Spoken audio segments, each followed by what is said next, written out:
Le Seigneur soit avec vous. Et avec votre esprit. Bonne nouvelle de Jésus-Christ selon saint Matthieu. En ce temps-là, Jésus, arrivé dans la région de Césarée de Philippe, demandait à ses disciples, au dire des gens, qui est le Fils de l'homme?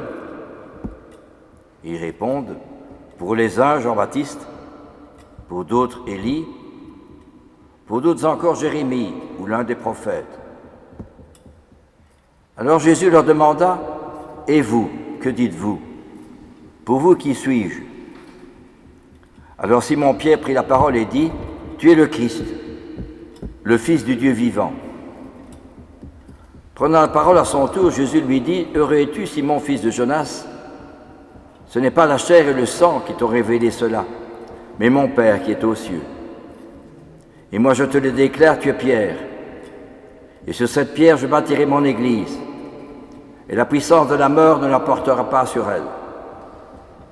Je te donnerai les clés du royaume des cieux.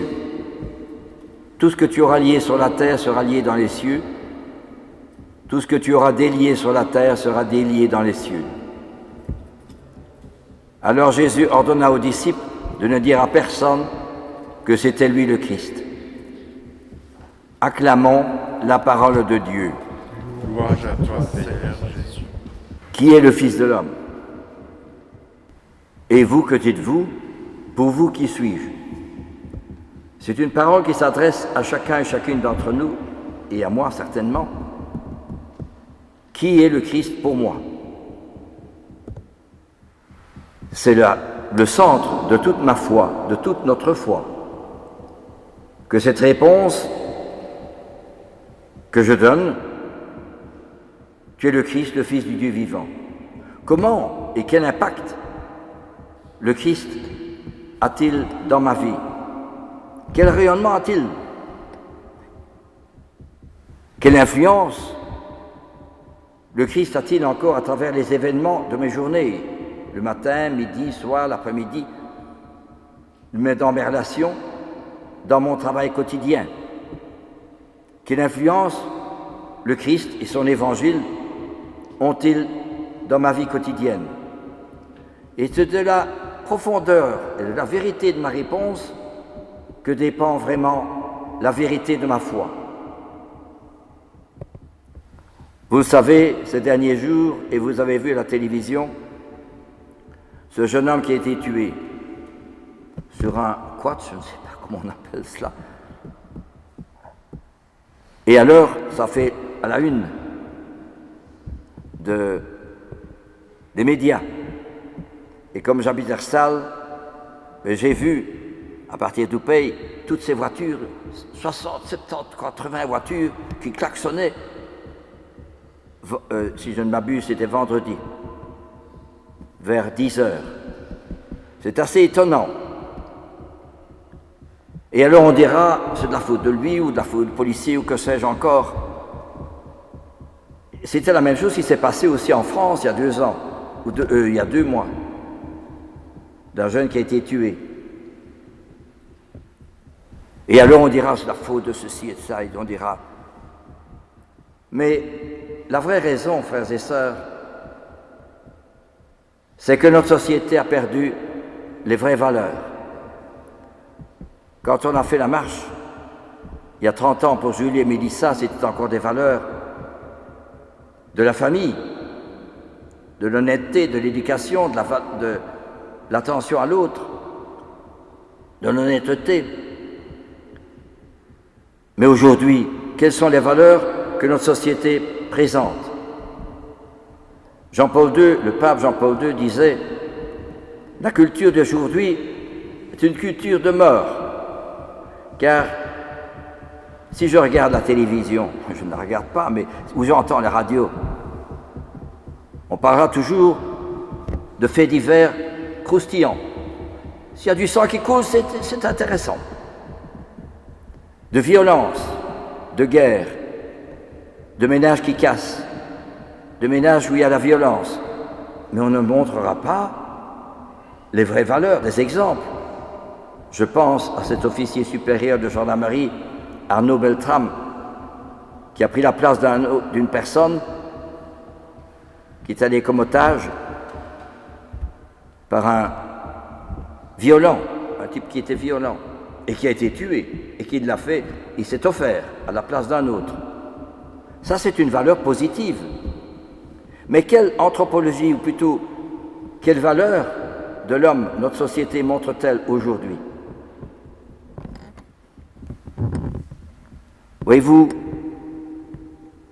j'ai écrit dans une brochure, c'est l'Eucharistie au cœur des masses, mais ce n'est pas tout à fait le titre. Oui, j'avais écrit ce titre-là, mais c'est une étude sur les raisons pour lesquelles tant de jeunes tombent dans l'alcool, la drogue, la violence.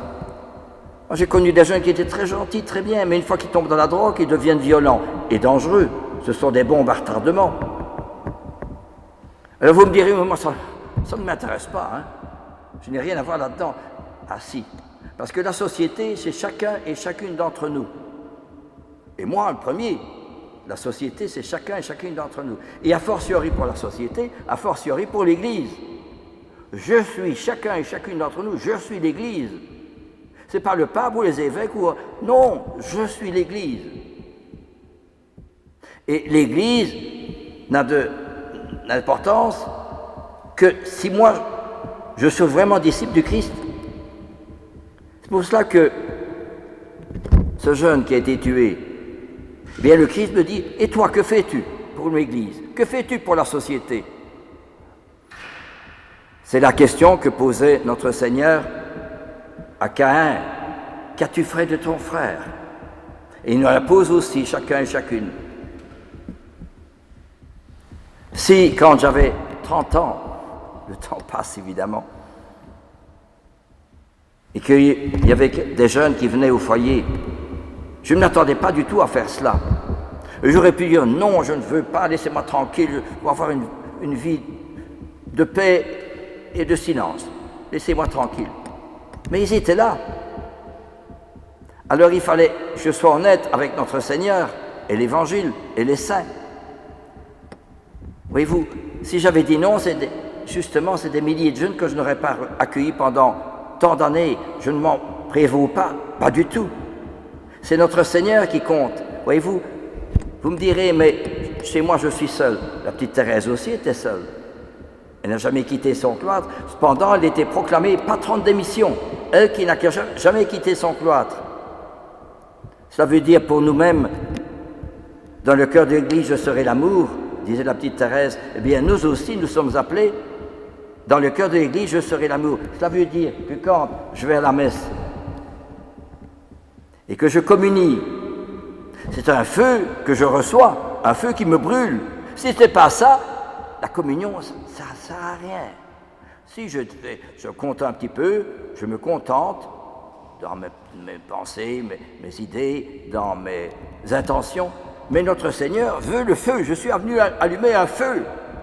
Et comme je voudrais qu'il brûle, ça c'est formidable. Et si vous lisez la vie des saints, j'ai encore lu, comme je peux évidemment, la vie du Père Jacques, en 1945, qui était dans un camp de concentration, et qui donnait son pain aux autres, et qui se dévouait pour les autres, qui courait à gauche, à droite, exténué.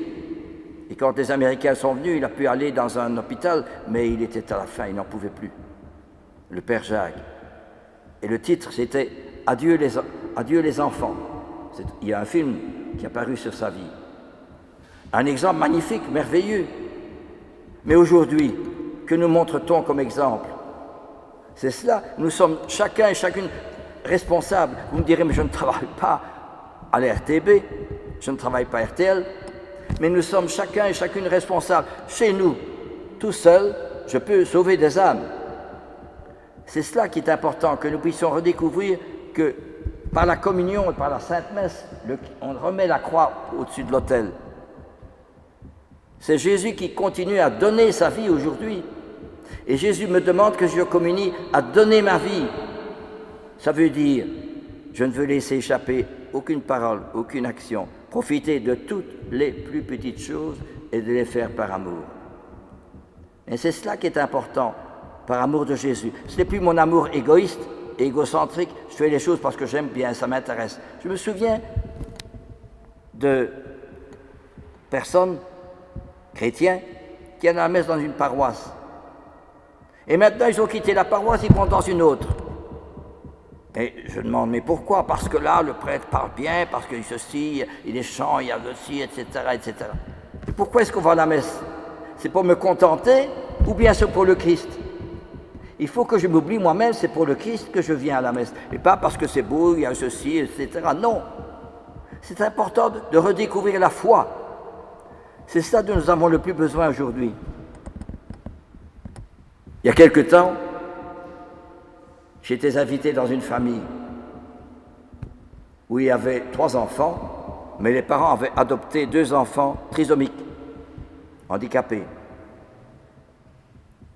Et au moment du repas, avant le repas, le soir, c'est le papa qui lit l'évangile du jour. Et les enfants écoutent le papa. Et puis alors on dira une prière, et puis Notre Père, je vous salue Marie avant le repas. Et pendant le repas, j'ai vu combien les enfants, les propres enfants de la famille, aidaient les handicapés à couper leur pain, à beurrer la tartine, etc., etc. Et avec beaucoup de gentillesse, beaucoup de délicatesse, beaucoup d'attention, beaucoup de respect, beaucoup de dévouement. Ça m'a vraiment frappé. Et à quel point ces enfants aussi respectaient leurs parents, les écoutaient. Dans une ambiance vraiment de gentillesse, de respect, d'honnêteté, de dévouement. Et quand je suis rentré, j'étais émerveillé. Et alors, j'ai écouté un peu la nouvelle. Ils ont parlé encore d'un attentat là-bas, qu'on avait tué quelqu'un, etc. Et la police est venue, etc. Mais je dis, sapristi. Mais ceux-là qui ont fait cela, ces parents-là, qui, avec des enfants handicapés, avec leurs 3 propres enfants, mais on ne parle pas de ça. Voyez-vous, c'est cela que nous sommes responsables de notre société. Nous sommes responsables de notre Église. Si aujourd'hui, il n'y a plus de vocation, ou presque plus, car une fois que je ne serai plus là, et M. l'abbé Schoenbrod non plus, nous avons à peu près le même âge, qui viendra? Je ne sais pas. Mais nous sommes tous responsables de notre Église, tous responsables de notre messe, tous responsables de l'avenir de l'Église. Parce que justement, le Seigneur se dresse vers moi, et toi, que fais-tu? Saint Jacques dit dans ses épîtres, dis-moi quelle est ta foi, comment tu vis ta foi, quels actes ta foi suscite en toi. Si tu n'as pas des actes, ta foi est neutre, dit Saint Jacques. Et alors ces paroles de, justement, qu'on a lues tantôt, qui sont très belles, je vais te chercher de ton poste, t'expulser de ta place. J'espère que le Seigneur ne s'adresse pas à moi, hein. Comprenez? J'appellerai mon serviteur un autre, je la revêtirai de ta tunique, je mettrai un autre que toi. Voyez-vous, il ne faut pas que j'entende cette parole-là. Mon nom, Seigneur, je veux, parce que justement, le premier cadeau que le bon Dieu me demande, c'est pas le cadeau des grandes surfaces, l'argent, le confort, le matériel, la facilité, dolce far niente, mais c'est le cadeau de sa croix, parce que Jésus a sauvé les âmes par la prière et le sacrifice. Vous me direz, c'est difficile. Non, ce qui est difficile, c'est de vivre pour soi. Oui, c'est facile, mais on s'endort, il n'y a plus de vérité. Tandis que si je découvre le Christ, alors vraiment je découvre véritablement les vraies valeurs, le don de soi, la générosité, le sacrifice. Vous direz, ces valeurs ne rapportent plus, on n'en parle plus. Mais c'est justement pour cela qu'aujourd'hui, à travers cet acte du jeune qui a été tué, on dira qu'il était dans la drogue. Mais j'avais écrit cette brochure en disant quelles sont les causes pour lesquelles tant de jeunes tombent dans la drogue. Je n'accuse pas ce garçon-là, mais j'accuse la société. Quelle valeur est-ce qu'on donne encore à nos jeunes?